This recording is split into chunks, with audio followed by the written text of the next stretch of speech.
IBRAH ubundi ni umusore w'ingaragu, umusore w'ingaragu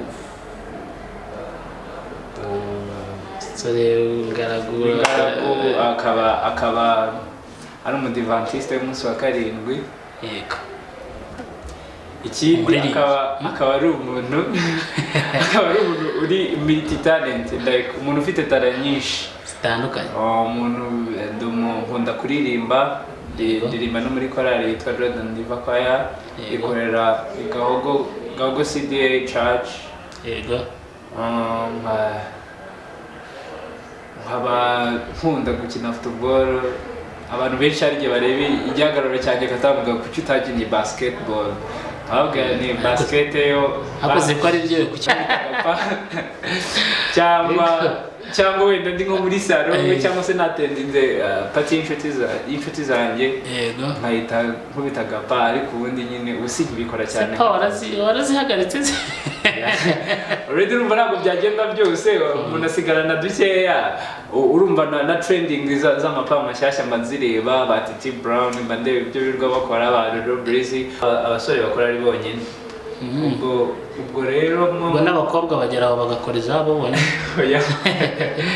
Abakobwa gukora harmony y'amajwi gusa aribo gusa biragoye, ariko abasore bo babyoroshye kuko habaho nka tenor, alto, soprano na base by'abasore. Sinjye numva zari n'abakobwa bafite ibintu by'ibibaze ijwi ry'ikibaze nabonye bakeya bajya babikora ukumva afite base rwose, ariko biragoye kubona umumama cyangwa umukobwa wiyadaptaga ku beat ikibaze cya dajari. Abigoranye. Iyo ndirimbo rero nari nkomojo yitwa Gusenga, wenda abakurikirana ikiganiro basa.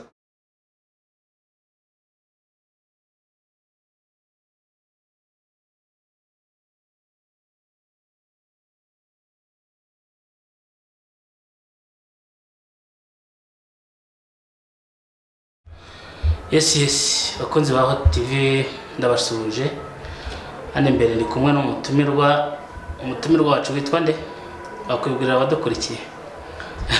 Murakoze cyane kuduha ikaze.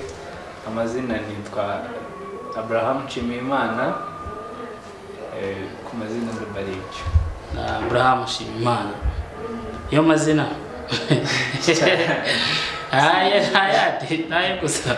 Usibye nyine abantu benshi banzi kuri IBRAH, ariko usanga IBRAH na Abraham usanga bicanga abantu, umuntu akibaza se uyu muntu yitwa IBRAH n'umusilamu, bicanga abantu bikabayobera.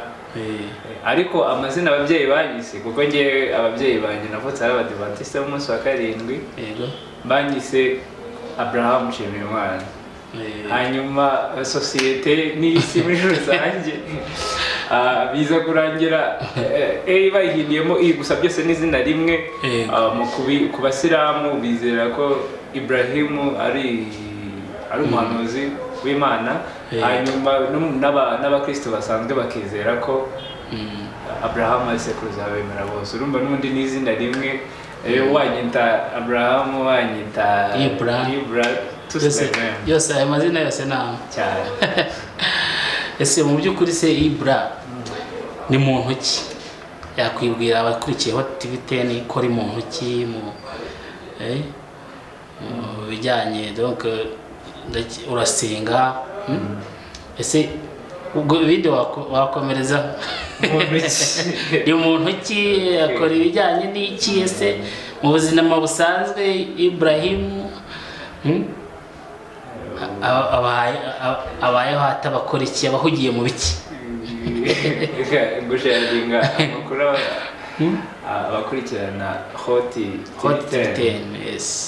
Ni ukuvuga ngo IBRAH ubundi ni umusore w'ingaragu,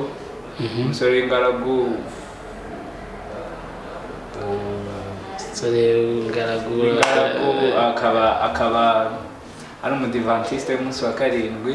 Yego. Ikindi akaba ari umuntu uri multi talent, like umuntu ufite talent nyinshi zitandukanye. Umuntu nkunda kuririmba, ndirimba no muri korali yitwa Jordan Diva Choir, ikorera Gahogo CDA Church. Yego.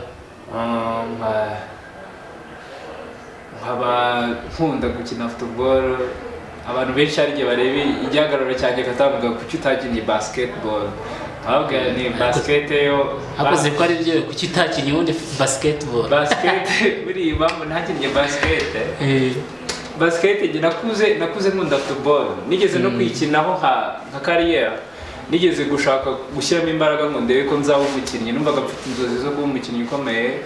Hanyuma football yo mu Rwanda urabizi ntabwo biba byoroshye, narakinnye no mu rugo bakinyikira sometime, abana ndakina, nari n'umuhanga ntabwo nari umuswa, ndakina. Ariko usanga mu Rwanda ako kantu gakunda kubaho, ugasanga hari ibintu by'ikimenyane, urumva ugasanga nk'abana batsinze amaselection muri selection, igihe cyo kugenda ugasanga hagiye abandi bana. Rero njyewe muri kamere ngira akantu ko gusa nkaho ntabwo umuntu mbangamiye, uhita ucika intege. ntabwo umuntu mbangamiye, oya ntabwo nkunda gucika intege, nkunda guhatana paka kugeza ku munota wa nyuma. Ariko ntabwo iyo umuntu akoze ikintu gisa nkaho kirengagije uburenganzira bwanjye, icyo kintu kinshi intege. Rero urumva natsinze selection nk'esheshatu, hagenda abandi bana mu bijyanye na football. Ndangije ncika intege, umupira nsa nkaho nivumbuye, ntabwo nawuretse kuko narivumbuye. Ubwo sinarinzi n'inzira ngo gucamo wenda umuntu ngo abe hari ubundi buryo yakoresha nawe mu gihe bamufasha agende, sinabijyamo nyine ndabyihorera. Icyo ni ikijyanye niyo nita rimwe ya football. Ikindi kuririmba ndirimba muri church, ndi n'umuyobozi mu ndirimbo za 300 z'ingiza abantu bakunda kwita indirimbo zo mu gitabo. Yego. Ikindi nkaba mfite na tara yo kubyina dance modern, usibye ko byo nsa nkaho nabideviye kuko urumva nkiri muri teen age nakundaga kubyina dance modern cyane. Hanyuma ndabikora, ndabyenjoyinga igihe cyanjye. Hanyuma ndangije secondaire nsa nkaho ndeviye, ubu ngubu mbikora nko muri douche, nshaka kujya muri douche ukabyina cyangwa wenda ndi nko muri salon, cyangwa se natendinze party y'inshuti zanjye, nkahita nkubita agapa. Ariko ubundi nyine usibikora cyane. warazihagaritse already urumva ntabwo byagenda byose, umuntu asigarana dukeya. Urumva na trending z'amapa mashyashya mbazireba, ba Titi Brown, mbandebe ibyo birwa bakora, ba Jojo Breezy. Urumva ifite tara noneho unakunda kuko kubyina n'ibintu byiza cyane bishimisha. Ndakomeza nyine nk'i-updating. Urumva ko exercice warazigabanyije niba utakibyitabira cyane. Urebye career yo kubyina dance moderne, bitewe n'icyo nshaka kuba cyo, n'inzozi mfite, na career nshaka gukora, ntabwo byakunda. Ntabwo nakwi-updatinga ngo mbikore nk'akazi, kandi mfite izindi nzozi zisa nkaho zihabanye nabyo. Rero nabaye mbishyize ku ruhande kubwo kugira ngo nzagere ku nzozi zanjye, ntabwo nabishyize ku ruhande kuko byanga, kuko n'ubundi ndacyabyibuka ubu duhuriye somewhere I can get the vibe. So warutubwiye yuko ibintu bijyanye na selection z'imikino ya football byagoranaga kugira ngo baguselectinge. None se ubu ngubu mu by'ukuri football uko biri kose ubwo uri kuyikora rero nkaho nta kindi kintu cyatoga no kwishimisha, nta purpose runaka ufite yaho igomba kukugeza. Kwishimisha nyine n'akabasaza, nubwo ubona nkiri umujene mu maso ngaragara nkaho nkiri mutoya, ariko ubu football ni ikintu nako ku cyumweru hari ukuntu umuntu agenda akajya ku kibuga agakina n'abandi nkitahira. Ubyo nsa nkaho nabideviye, ntabwo nkishaka kubikora nka career. Ubu talent uri gufokasinga cyane ni iyihe wumva ishobora kuzagira icyo yakwinjiriza? Ubu muri iyi minsi yagira icyo izakwinjiriza mu gihe kizaza. Muri iyi minsi ako hari ikibazo njya nibaza, burya nkibaza ni tara zose Imana yampaye, ko yari yampaye tara nyinshi, wabuze tara nimwe intunga, kuririmba, kubyina, gukina, being public speaker n'ibintu byinshi. Rero nkibaza mbuze tara nimwe intunga kwe, bagombye kugira nk'ebyiri cyangwa nimwe kuko developa kugira ngo ikore. Ariko nkuko ndabikubwiye hari inzozi mfite z'icyo nshaka kuzaba cyo. Ubu nonaha muri talent mfite iyo nsa nkaho ndi kudevelopa cyane, ubwo nsigaye nkunda kuririmba ariko muri ya gospel. muri gospel. Kuririmba nakubwiye tugitangira ikiganiro nakubwiye ko ndirimba muri korali. Bite korali yitwa Jordan Diva Choir. Nkaba ndi n'umutoza wayo. Yego. Nibyo bintu usa nkaho noneho mbikora ni nka tara yanjye, usa nkaho mpereza umwanya urumva nyuma y'akazi. Yego. Niyo tara asa nkaho nitaho cyane. Naho izindi zurumva zisa nkaho nagiye zishyira ku ruhande bitewe na kaya muko natangiye mbikubwira nshaka kuza kwachivinga. Niyo nsa nkaho harimo effort kuko nyikora already nko gusavinga God, like nko gukorera Imana. Hanabikora inatara rimwe na rimwe abantu benshi n'abatunga kuririmba bitunze abantu benshi hano muri iki gihugu, yaba arabize ku Nyundo, yaba abifite nk'impano, yaba abakora ibisopo. Ariko njye mbikora nkatara yo guhimbaza Imana, kwishimira Imana yanjye. Ikindi bikananduhura. Ubwo nyine mbikora mu buryo bwo kubwiriza ubutumwa bisanzwe, ntago mu buryo bwo kugaininga income in return, byo ntago ndatangira kubikora. Ese niba nta kibazo waduha kapera ku ndirimbo zo muri korali nibura niba agace gatoya nta kibazo. Muririmba indirimbo muri korali yacu. Hari indirimbo dufite kuri YouTube. Yego. Yitwa Gusenga. Korali yacu irimo ibice bibiri. Hari ni korali muri rusange irimo abantu b'igitsina gore n'ab'igitsina gabo, abahungu n'abakobwa, ariko harimo na party y'abasore gusa. Yego. Ni kuvuga ngo ubundi korali muri rusange turavanze, abasore n'abakobwa, ariko hakabaho n'indirimbo zimwe na zimwe abasore bakora ari bonyine. Ubwo rero ubwo n'abakobwa bageraho bagakora izabo bonyine. Abakobwa gukora harmony y'amajwi gusa aribo gusa biragoye, ariko abasore bo babyoroshye kuko habaho nka tenor, alto, soprano na base by'abasore. Sinjye numva zari n'abakobwa bafite ibintu by'ibibaze ijwi ry'ikibaze ku nabonye bakeya bajya babikora ukumva afite base rwose, ariko biragoye kubona umumama cyangwa umukobwa wiyadaptaga ku beat ikibaze cya dajari. Abigoranye. Iyo ndirimbo rero nari nkomojo yitwa Gusenga. Wenda abakurikirana ikiganiro baza kuza kuyireba kuri YouTube channel yitwa Jordan Diva Official. Yego. Gawago SDA. Iriho. Yego. Reka muririmbira akantu gatoya. Yego. Iravuga ngo gusenga byuzuye bikingura ijuru, cyane iyo ufite gusenga n'umutima umenetse, uca bugufi ugasenga ukabyira ibyawe Imana, maze ukava imbere yayo kandi utuje wishimye, n'ukuri asubiza.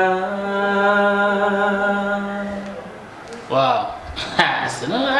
Urarenze kuririmba ntabwo biraza gusa birakura. Nicyo nshimira Imana ko ni impano umuntu iyo abikunze. Tara niyo kaba arimo akantu gatoya bigenda bikura. Se buriya abaririmbyi buriya ubwo nk'iryo jwi waruririmbye ni nk'irya kangahe? Iyo ni soprano y'abasore. Ubwo ni soprano. Aryo bundi barahabaho amajwi angahera.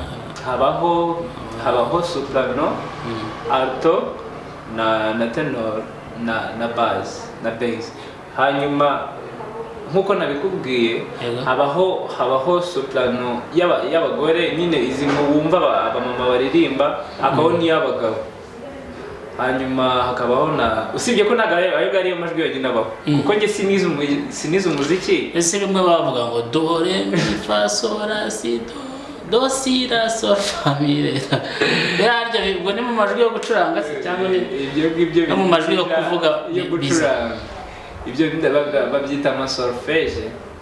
sinzi nimba ntakotoye ni ukuvuga ngo yewe ntabwo nizi ubwo ababyumva nyine barandika muri comment batubwire ko batubwire njye ntabwo nizi umuziki nyine ngo ujye mu ishuri nko ku Nyundo niga umuziki ariko nitaranagiye naje kwisangamo nyuma kuko nakubwiye nk'uko mbere mu myaka ya 16 n'irindwi nikinaga football nkanabyina dance moderne ntabwo nari ndi church boy cyane gusange njya kwiga gucuranga iki gusa nakundaga Imana kuva kera kuva nyiri umwana ni ukuvuga ngo nta makuru menshi mfite ku bintu bijyanye n'umuziki urumva ngubu no muri nkuko nakubwiye ndi umutoza wa korali yacu ariko nshobora nko guhimba indirimbo nkayirangiza pe nkanayicurangisha ariko kuza ukambwira ngo inota ngo rya 15 aho ngaho ndakubwira sorry ngiye uko umwuka wera yasanze akamereza igihangano niko nacyanditse ndagikompoza ndagisohora uze gwenda nyuma yo kugira ibindi nacive ngashobora kuzajya mu ishuri kiga n'umuziki nkawugira amakuru ahagije ariko ubundi amajwi abaho akoreshwa cyane nane ni alto na soprano na tenor na bass ariko habaho hari n'andi bagenda bashyiramo yitwa ngo barto kumva icyo ugasanga bavanze abanyamuziki baba bazi byinshi kuturusha wenda muri comment bakora mix ubwo muri comment abanyarwanda batubwira andi majwi ukuntu bayita abanyamuziki baraza kuduha amakuru abanyamuziki baduha amakuru kabisa ni byiza sana ni byiza cyane ese iyo korali mubamo n'abasore gusa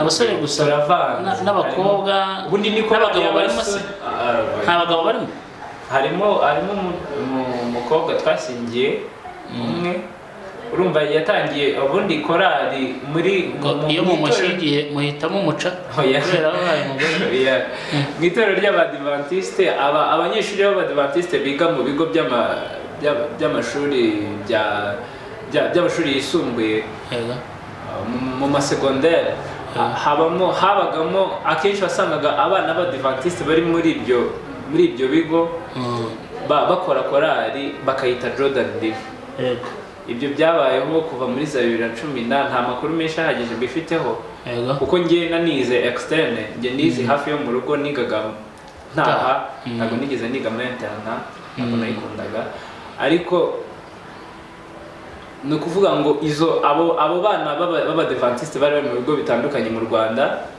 by'abadivantiste b'umunsi wa karindwi bahitaga bakora korali bakayita Jordan Div kugira ngo rero spread out urumva hari Jordan Div ngo y'Igakoni y'Ikigali ya hehe hari n'izindi zigiye zitandukanye kugira ngo urumva bakoraga umurimo bafite izina rimwe bikabatera courage n'indirimbo zimwe na zimwe bakazihuriraho ugasanga bafite nk'umwe yahimbye indirimbo igera i Kigali ugasanga nka korali dufite nka Jordan y'Ikigali iririmba y'Igakoni iririmba nukuba byari byiza ko byatumaga urubyiruko rw'abadivantiste baguma mu murimo hanyuma byagiye uko imyaka yagiye ikura byagiye bikendera bagenda noneho bakora urumva uko ibintu bigenda byaguka bagenda bahimba n'andi mazina n'andi makorali atandukanye izo Jordan River biza kurangira zishize mu mashuri mu mashuri zisa nkaho zishizemo hari yari sigaye Kigali sinzi nimba igikora hanyuma urumva barakuze abana bariga bagakora bagasoza urumva natwe twasoje kwiga secondaire basoje kwiga zisa nkaho zishizemo hanyuma abigaga nigakoni n'iki simbyibuka gusinye sorry icyo nkeka subwo cyashize season abanyeshuri hashize izina kuko abanyeshuri b'abadive baracyahari hanyuma igahogo bamwe mu banyeshuri barahageze korali bakajya baza muri vacances bakana presenta bakaririmbira ababyeyi ku rusengero kuri Eglise Mary hani gahogo hanyuma ko itorero riza kuvuga tokereka dufavoriza aba bana bakomeze baturirimbire nk'abana bacu hanyuma nge ndibuka na joininze Jordan River muri 2019 hafi 20 hafi ya covid gatoya ndahagera nsange iyo n'inzira ndende ngo n'ikiganiro tuzakora nkagwa amakuru arambuye yuko nge natangiye kuririmbira Imana ko nakubwiye ko nge mbere nibyinaga dance moderne nandikira umupira hanyuma akenshi niyo mpamvu abantu benshi banzi ku izina rya IBRAH. Abraham usanga abantu benshi baba batarizi. Numbonye ndi kuririmba hari igihe umutungura akavuga ati twigeze gukubitana kuri stage i Rubavu i Musanze umeze neza n'iki watwitse waje kuba umwana w'Imana. Nkababwira nyine buri muntu agira umuhamagaro wiwe. Hanyuma naje kujoyininga korali mpageze kuko sinari nzi ko ari n'umuhamagaro wanjye njye najyaga gusenga bisanzwe ko n'undi nacyana n'umudivantiste umwe mu baririmbaga muri iyo korali y'abana